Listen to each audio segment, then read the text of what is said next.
So my brother and I, we finally moved in together, and he was doing his, he's young, he's living on his own. He had like different women. He was having fun doing his thing, but I was the complete opposite. I didn't do anything. I was too busy being mopey and I don't know, just alone. And I decided to get Jay back because I truly loved her and wanted to be with her. But when I held her and I kissed her, it didn't feel the same. I think my heart was just too broken, and my mind was trying to trick it into thinking that I still loved her. So it's like I didn't distance myself, but I didn't feel the same way.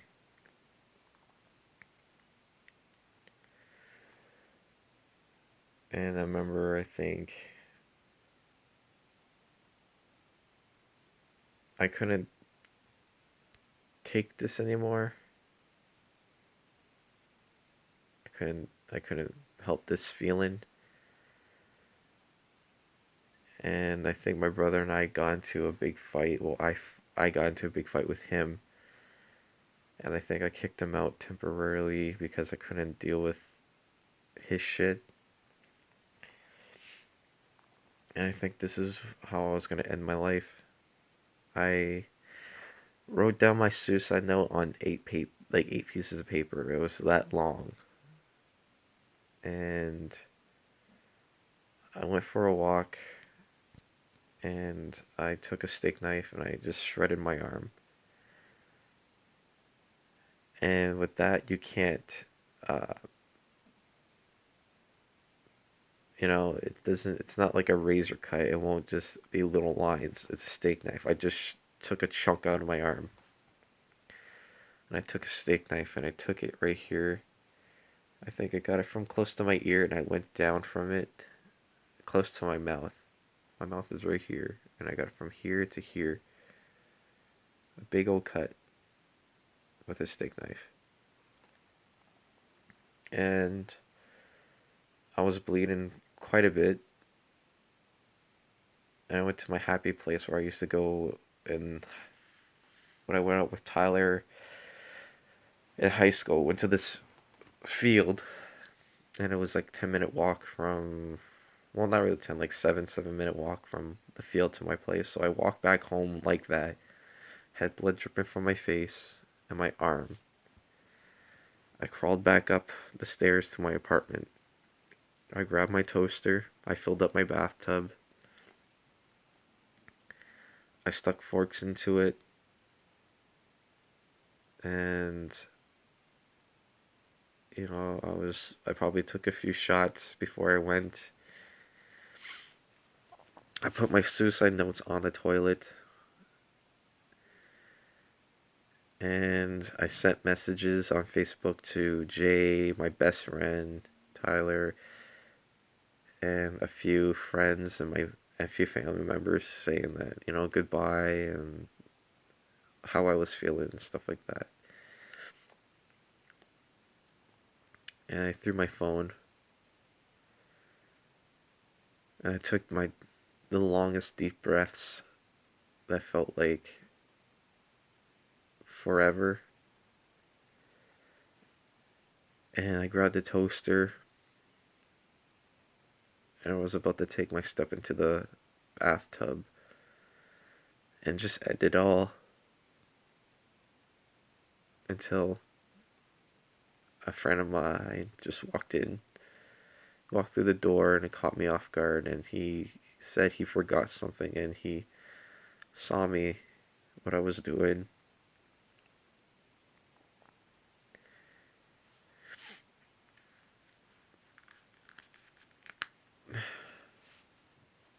He he gave me a hug and he said that I just need to hug you before you go,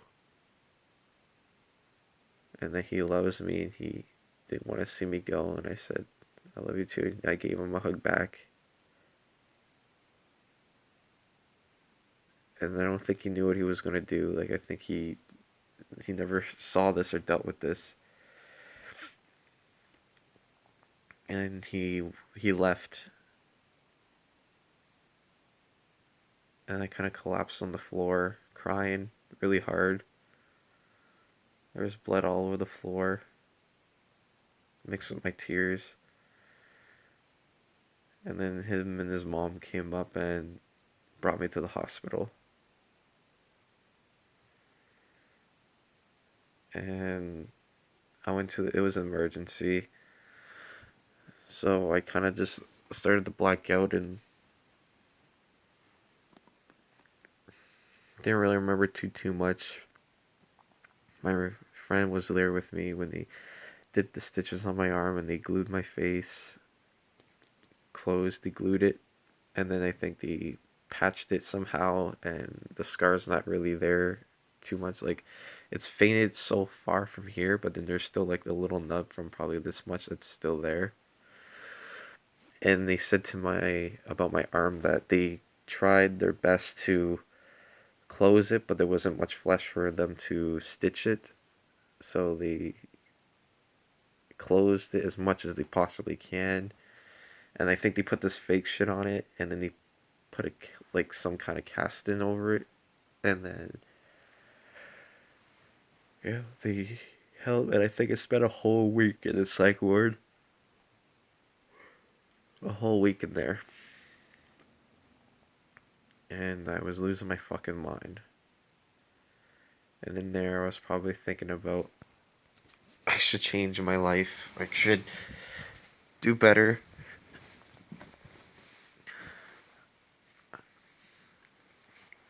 And try to be positive, and it's trying to just basically change my life for myself. Be the person I want to be instead of thinking what could have been. It was my motivation for a while. I got out and I decided to be more like, happy. Kind of just live it up more, I guess, I should say.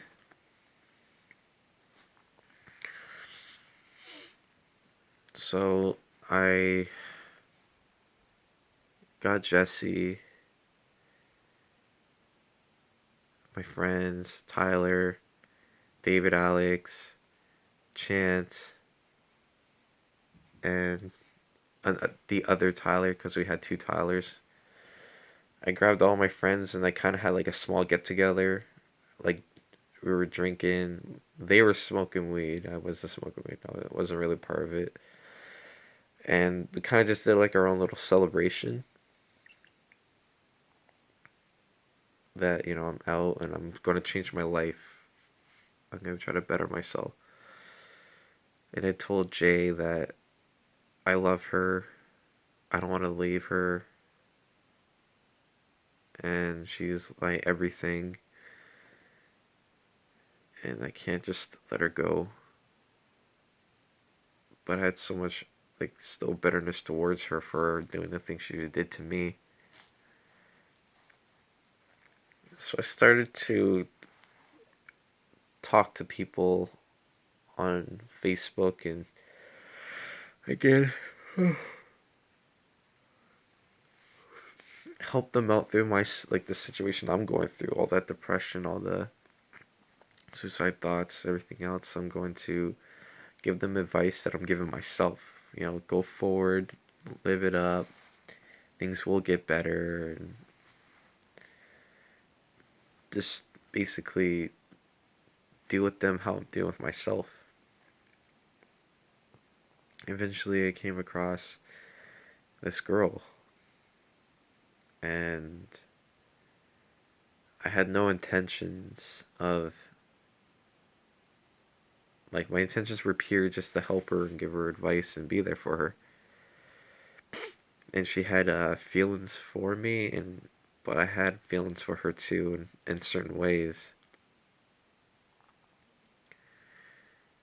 And she lived around in Quebec.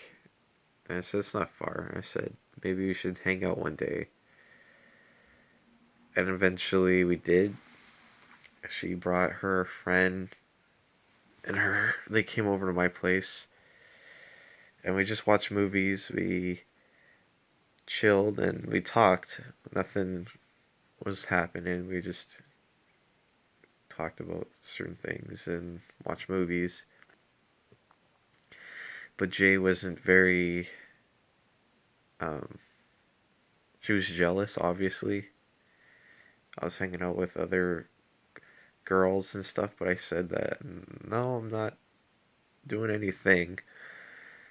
But it made me like throw the hypocrite in her face because she was doing the same thing, but instead she was smoking with other guys, drinking with other guys, kissing other guys, fucking everything else. And I threw it out at her. I'm like, just because you thought we were on a break or whatever, it's not an excuse.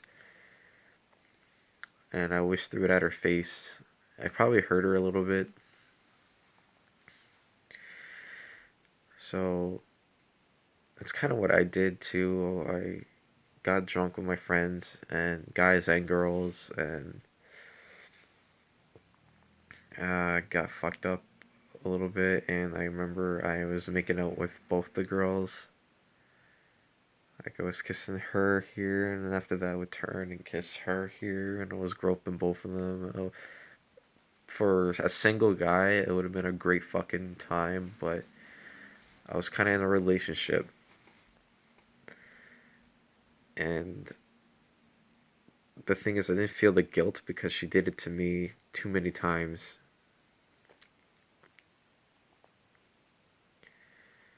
Eventually, I lied about it, like the way she lied to me, and basically everything I did to her is what she did to me.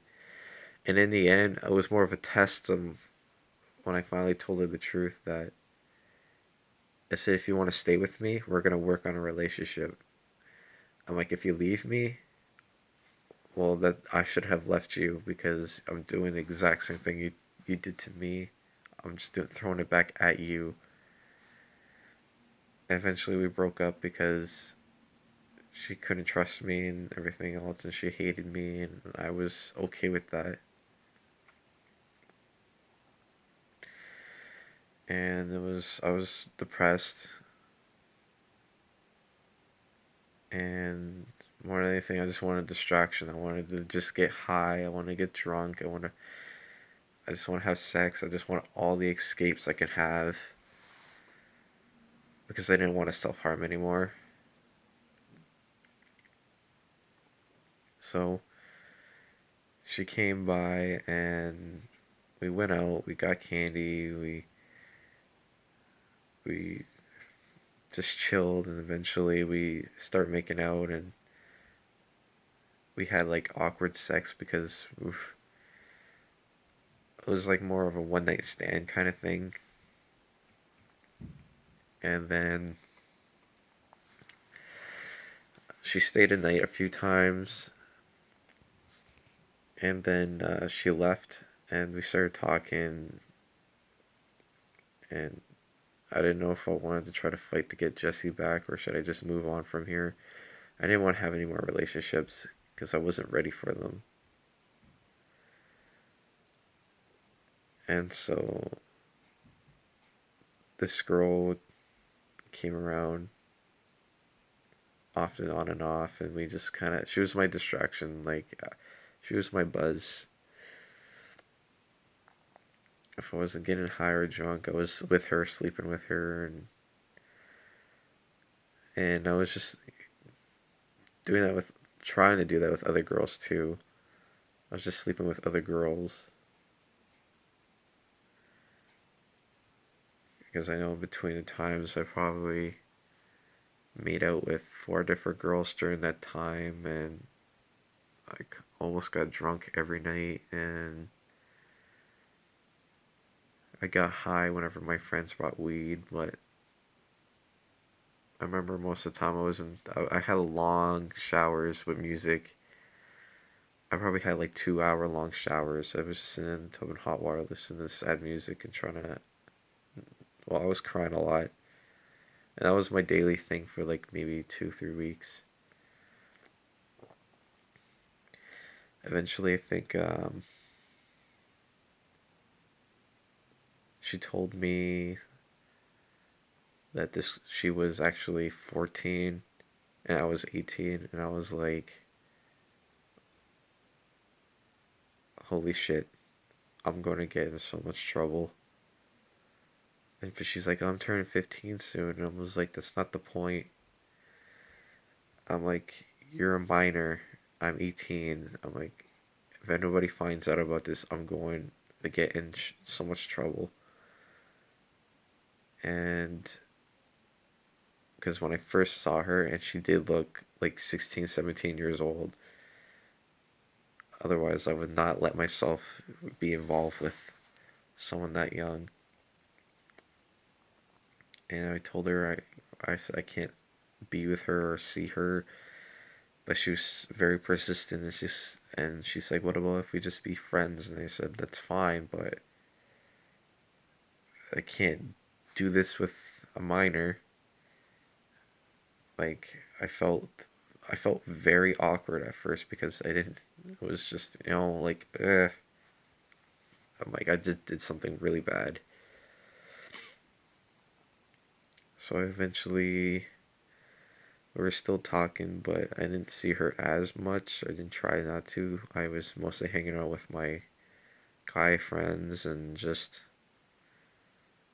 trying to live it up a little bit, just to distract myself. And then I think I turned 19. And now I can go to bars and stuff like that around here. That's the age to go to bars. And she turned 15. Eventually, we just started, I guess, dating.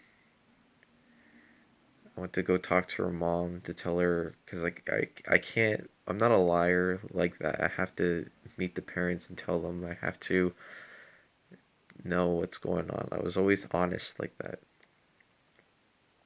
And her mom didn't like that at all, but I got to talk to her. I sat down with her, told her my story, and that my intentions are just strictly what it is. I'm not a perverted, you know, pig or a bad human being, or. And I wanted to take care of her. And her mom was understanding, and she's like, "You guys can't sleep in the same bed or anything like that." And I was like, "That's fine. I'll like sleep on the floor or the couch, whatever." I'm like, I'm just getting used to this anyway. And so it was like that for quite a bit. Of course, her and I had a lot of relationship issues because of trust, and our exes kind of fucked us over a little bit. And I was still thinking about like Jay on and off, that I still had feelings for her, but I cannot be with her. And I still felt depressed, even though I had people around me and a love interest. And a part of me just still wanted to go, but a part of me wanted to stay. And I was very.